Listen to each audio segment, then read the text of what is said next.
what is up guys, Stu here. So this week Atomic Blonde was released in cinemas. It's a new action film from David Leitch. I went and sat my booty in a seat and watched it, so let's talk about that shit.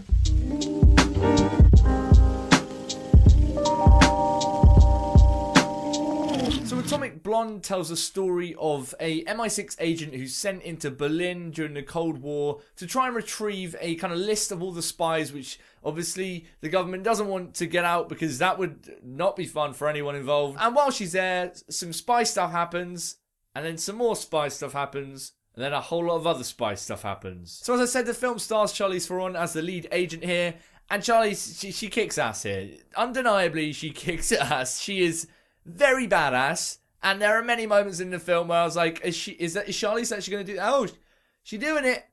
Nice. But she does sell this kind of badass agent who you just don't want to fuck with kind of persona. So yeah, she does a really good job overall. No problems really with her performance. She's Charlize Theron, we knew that.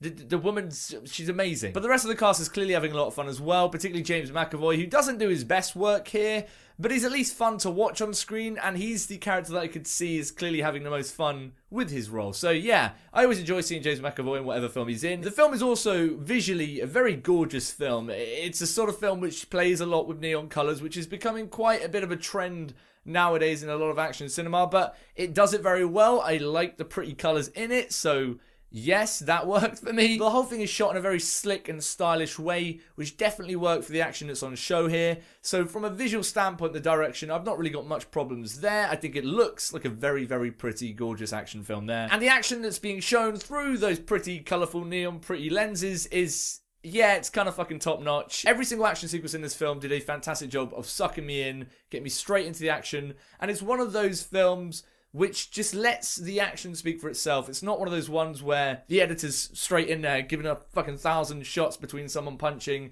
Not that kind of thing. It's the sort of thing which takes a step back, gives you a nice wide shot of people just fucking throwing down on each other. You guys know that is the best way to shoot action, because it's very clear that this action is actually happening and it's not just like people swinging punches miles from each other and then the camera's edited. Yeah, it's good action is what I'm saying here. And in fact, it actually ends up pulling off probably one of the better action sequences I've seen for the past decade. If you've seen the film, you know exactly which bit I'm talking about, but it is a genuinely fantastic feat in action sequence, choreography, and direction. It is just stunning. It is the best sequence in the film, and it is a sequence where everything comes together perfectly. And if the rest of the film had seamlessly worked so perfectly like that sequence, I might have been stood here saying this is probably one of the better action films of the decade. But unfortunately, everything else outside of Charlize Theron going ham on motherfuckers kind of falls flat. And really, outside of the action, there's just nothing else here that really hooked me. And that's all the more annoying because there's a lot of clear potential here for a great film to come out of this, but it's hindered by a lot of weird decisions and unnecessary decisions. The first and biggest of those for me being the storyline and the plot. It is just all over the place, and it feels unnecessarily hard to follow. Now, the spy genre is one which is filled with a lot of conventions which you kind of have to expect from a spy film. So all of the kind of double crossing, second guessing, double agents, shit not exactly being exactly as you think it is. I'm down for all of that, but this film seems to take all of that and just put it in for the sake of it being there, which just makes it feel incredibly convoluted and hard to follow, and it's just annoying at the end of the day. There are too many points in this film where I'm like, wait, you're going for who now? And you're doing what now? Why?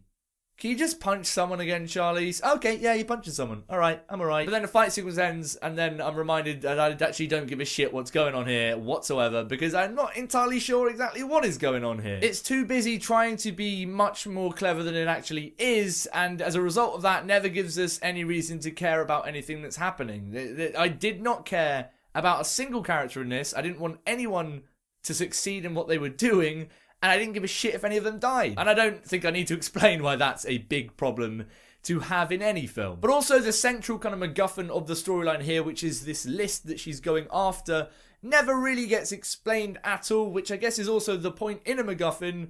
But to effectively pull off a MacGuffin, you have to create a certain element of interest around it and make it feel like it's a big thing that these characters are going for. But it just kind of gets soaked in and washed past for the rest of this fucking convoluted story. So at the end of the day, this film is a perfect example of how not to do a MacGuffin in a storyline just did not work for me at all in that sense. And so all of those things combined means that everything outside of the action begins to really drag in this film. And I began to start sort of counting down to the next action set piece, and also until I could maybe leave the theatre. And I feel like the filmmakers here know that outside of the action, this is not a whole lot here to really hook yourself into. And I think they're aware that it begins to drag a bit, which is why I think they've gone for such a in-your-face kind of big 80s soundtrack, which doesn't really work for me at all here either. In recent years, it has clearly become a very big and trendy thing to have a cool soundtrack that people remember and go, oh man, that wasn't that a cool soundtrack? I loved it when she beat everyone up to the fucking Teletubbies soundtrack. Whoa, wasn't that an edgy decision? And that is fine and effective in the hands of a right filmmaker, and I just don't think that they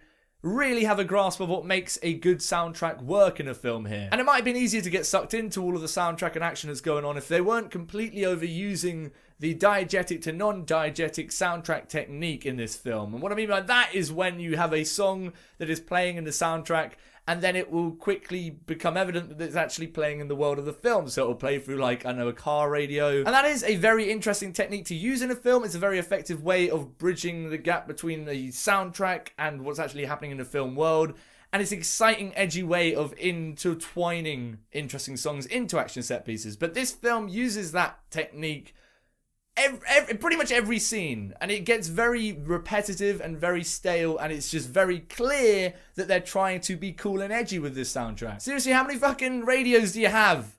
Jesus Christ, I got to the point where I'd hear a song and I'd be like, oh, okay, it's gonna start playing through a radio or something in 3, 2, 1. And then sure enough, it'll start playing through the car that they're chasing away in, or through the fucking old radio player they've got in their warehouse when they're making a plot. And it just made me want to go in there, pick up the fucking radio, smash it on the floor and say, stop it.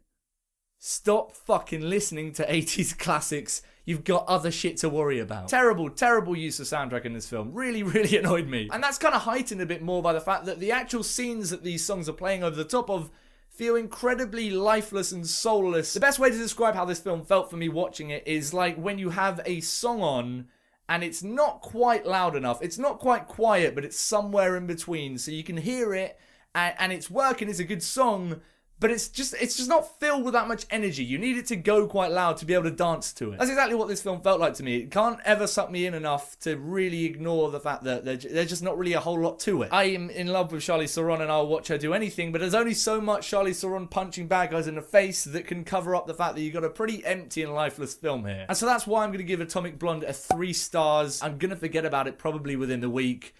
Which is disappointing, because I wanted this to be another John Wick, but unfortunately it's not quite that level. But I am still deeply and hopelessly in love with Charlize Theron.